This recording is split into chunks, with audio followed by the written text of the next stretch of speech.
the 2022 Buffalo Bills Superlatives and looking forward to free agency this week on the Wandering Buffalo podcast.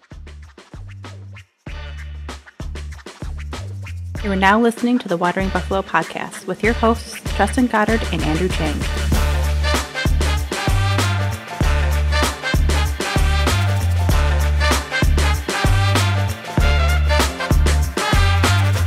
Welcome in, and thank you again for joining me on another episode of the Wandering Buffalo podcast, a show on the Buffalo FAMBase podcast network. My name is Justin. I will be your host today, and this episode is brought to you by 26 Shirts. We've been working with 26 Shirts for a while. If you haven't done so, check out what they got. Tons of cool stuff, and they do a lot of great work in the community. So you get some sweet gear, and you're also helping out a good cause. On this week's episode, we're going to start off doing just a quick 2022 Superlative Awards for this team this year. Just kind of take one more chance to reflect back on the season. Unfortunately, with being eliminated, it's kind of a bittersweet moment for me because I do love the offseason. I love the roster construction. I love seeing the changes in teams. Unfortunately, I'd much rather be, playing in the championship game today, but here we are. So, second part of the show, we're going to look into the Bills free agents that we have on the roster right now. Next week, we'll be looking into kind of a wish list and a little bit of predictive on where we think the Bills might spend some of their money this year. So getting started with some of the awards. Right off the top, I got to go with my team MVP, and I'm not really looking at anybody other than Josh Allen here. And I know the last game was kind of rough, and I know there's some rough spots this season with some turnovers and whatnot, but what Josh Allen means to this team and how many games we are able to win, just kind of putting the game on his back. There's not really anybody else that I'm willing to give this award to. He's in the top 3 quarterbacks in the NFL, and I don't know, Burrow's creeping up there, but I'm still not putting him at number 3. So just an absolute weapon for this team, and just so glad that he's our quarterback now and going forward. My offensive player of the year, we're going to make that a player that's not Josh Allen. Has to be Stephon Diggs for me. And there were some weeks that he was a little bit quiet, and it seems like teams were able to take him out of the game plan.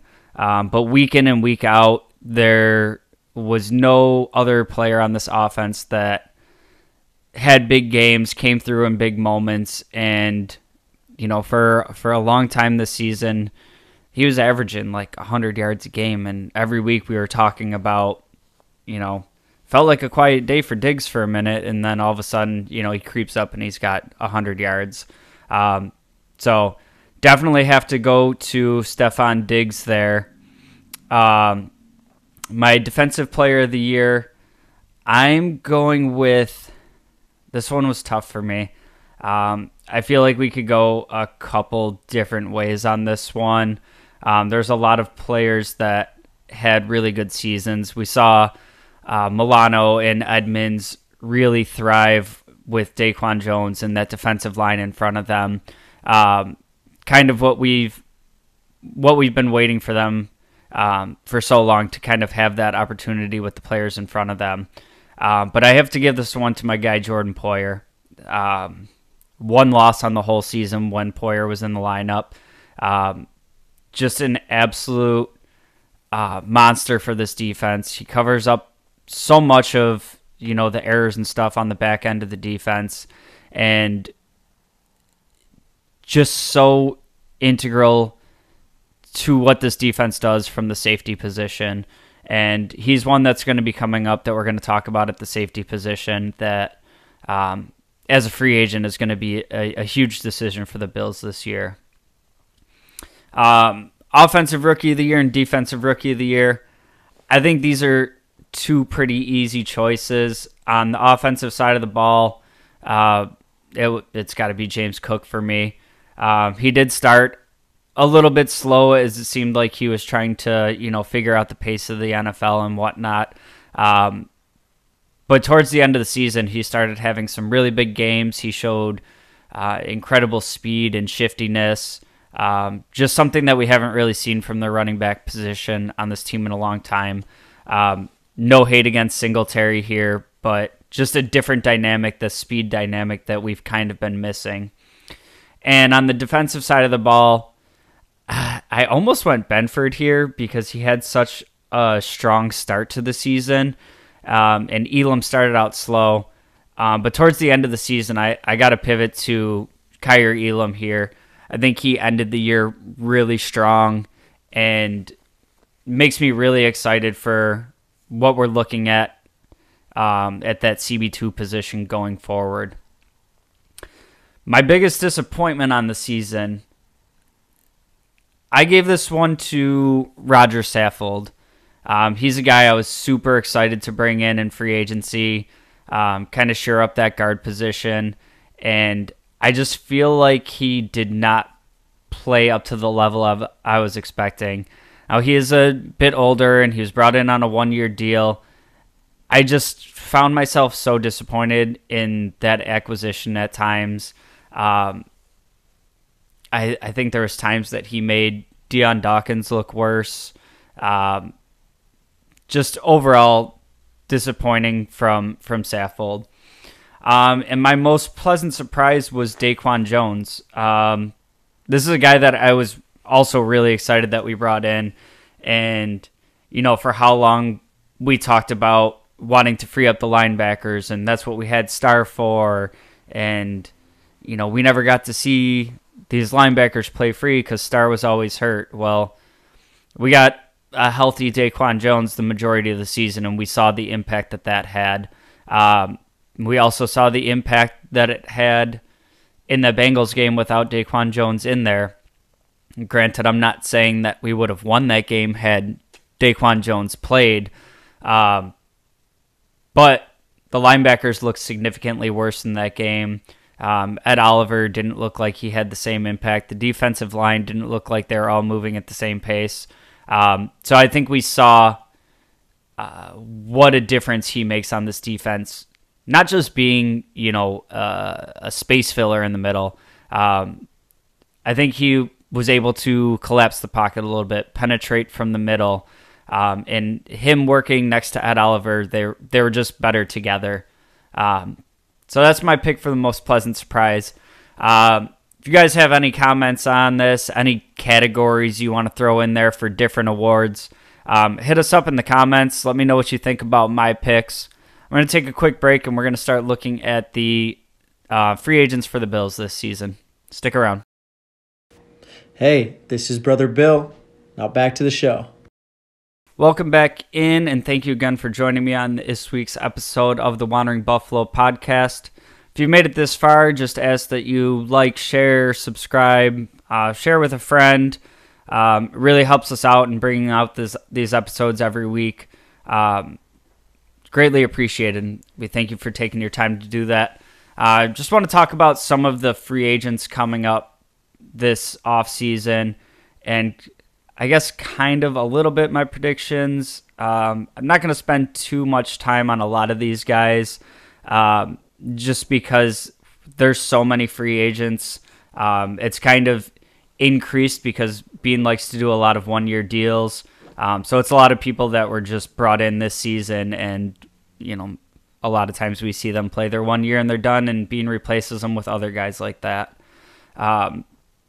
So just running through the list real quick, these are all kind of guys that I don't really expect to be back. I wouldn't be surprised if they're back, or if they're just kind of replaced with a similar type role player.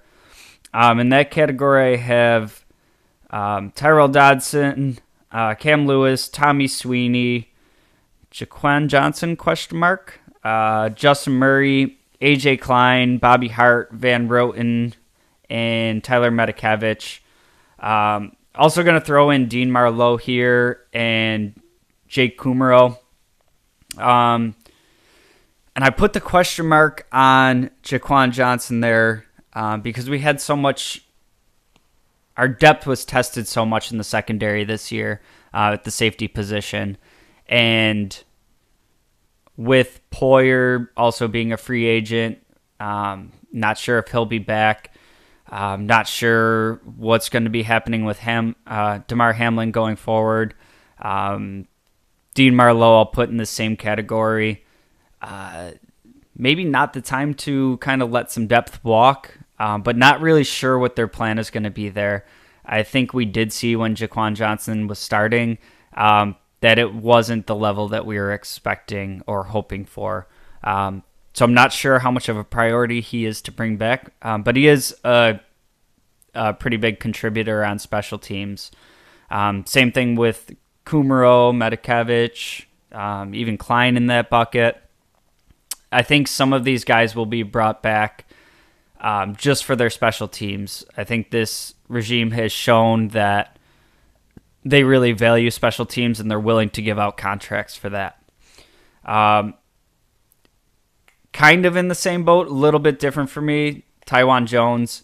I think Taiwan Jones has a contract on this team till he decides he doesn't want to play football anymore. So if he does want to play next season, I kind of fully anticipate him being in the fold. One guy I want to give a shout out to on that list because I've had my share of criticism for him in the past, and I think he was great in a specialized role this year, and that's Bobby Hart. If you can keep him around for cheap and keep using him as that eligible tight end, big tackle in running situations, I'm fine with him sticking around. Roger Saffold, kind of already know my thoughts on him going from the first segment. I think he was disappointing last year, and I don't really need to see him brought back. Case Keenum, we didn't really get to see him play at all. I think this is going to be a position where we kind of keep rotating out the backup quarterback position, kind of see what happens with the quarterback carousel every year and make our decision from there. Jordan Phillips and Shaq Lawson, I always got to put these two guys together. I think they were both really good this season. When Von Miller goes down, I think Shaq Lawson was arguably the number 2 defensive end on this team.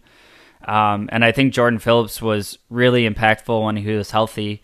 Now, whether or not you can count on that health kind of remains to be seen. But if you can get both those guys back on another, 1-year deal, something like that, I would gladly have both of them back in the fold. I think predictively here, we maybe see one but not the other, and my guess would be it would be Shaq Lawson.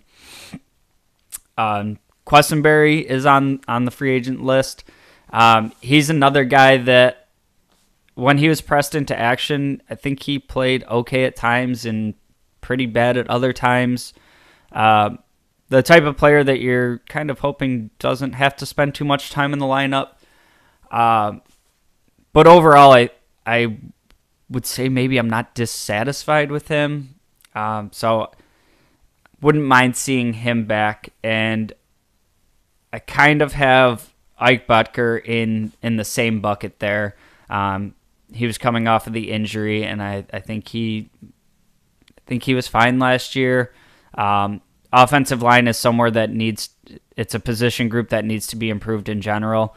So I guess it's going to depend to me on, what improvements they make there, who they add in free agency, the draft, whatever. It's going to be a numbers game.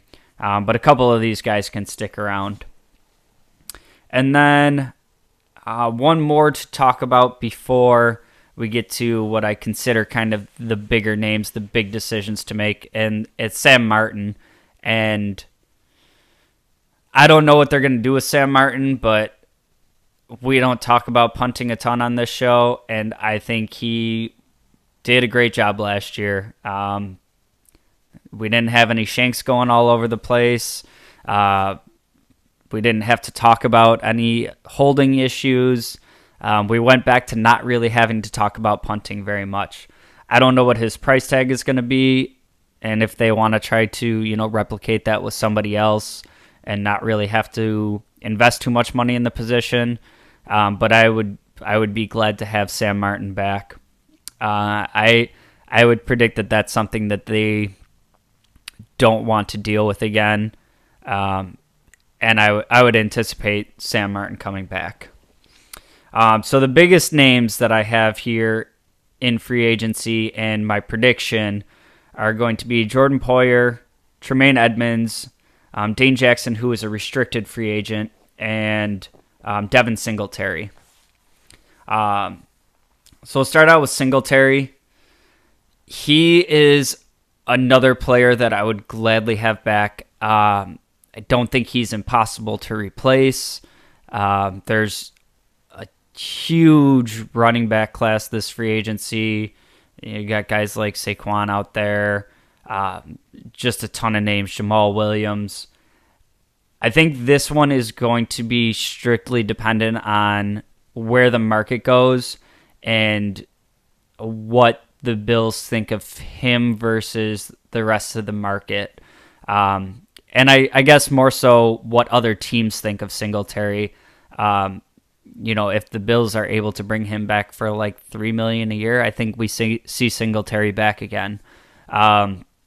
I do think that there's going to be a team out there that sees what he was able to do in kind of a limited role in Buffalo and be willing to give him something like $6 million a year. And the Bills are going to, say, good for you, man, go get your money.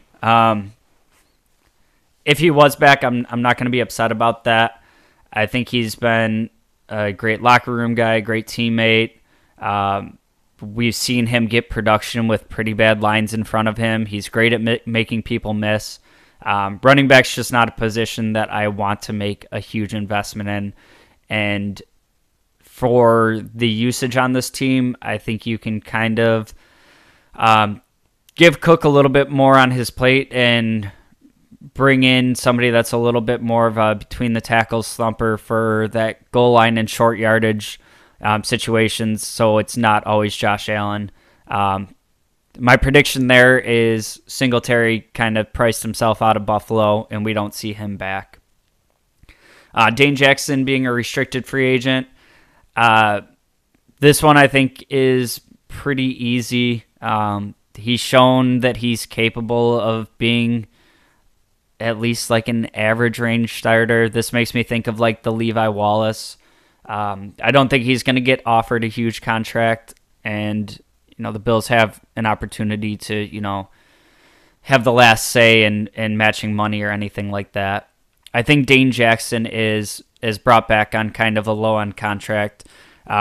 We see Elam take over the starting CB2 role next year, and Dane Jackson is your insurance policy of a guy that knows the system, has spent some time starting, and a guy that they kind of trust within the system. Again, very, very much like a Levi Wallace, where there's value to this team in keeping guys like that around. So I think we see him back. Tremaine Edmonds, kind of a lightning rod for Bills Mafia. Some love him, some hate him. Nobody's kind of just in between on him. I'm kind of in between on him. I think I can acknowledge that his size and speed does a lot for this defense. I think there's something to be said for, being a starter, right from his rookie year, still being young, but having 5 years of experience in. It's the contract that scares me here, that I don't know if I would place that value on the middle linebacker position. That being said, just listening to the way McDermott and Bean talk about Edmonds, I predictively think there's a very, very, very good chance that Edmonds is back. You hear Bean talk about, that kind of being the archetype of draft, develop, re-sign. We've seen it with so many players, Knox, Allen, Trey White, all these guys. They try to get their guys re-signed before the market kind of blows up.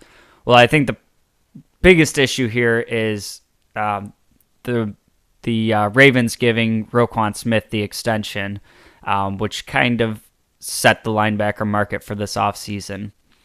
I anticipate Edmonds re-signing with the Bills, and I anticipate it for being a higher number than I would like to see.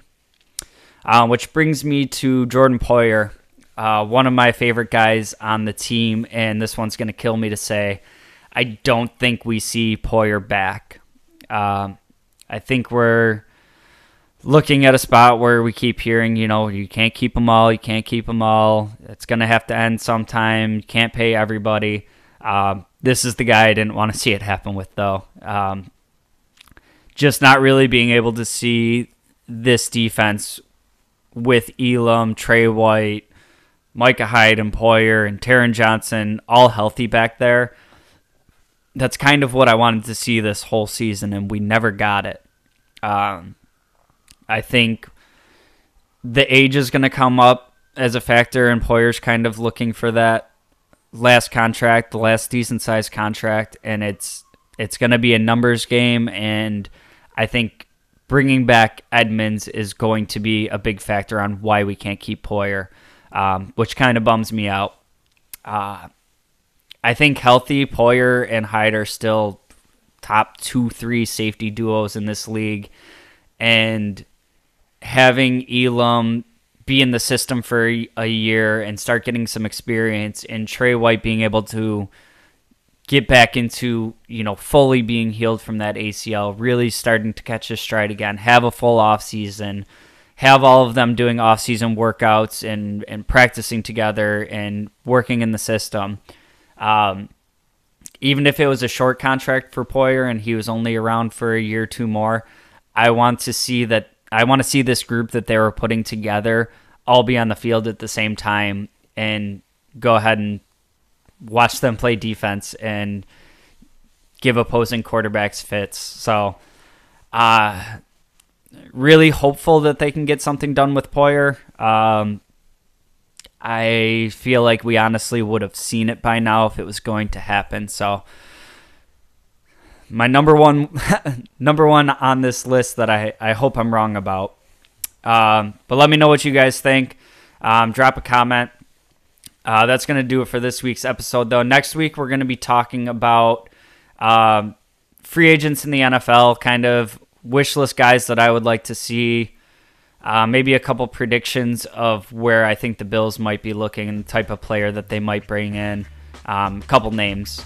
But thank you again for joining me on this week's episode, and we will see you next Monday. Go Bills.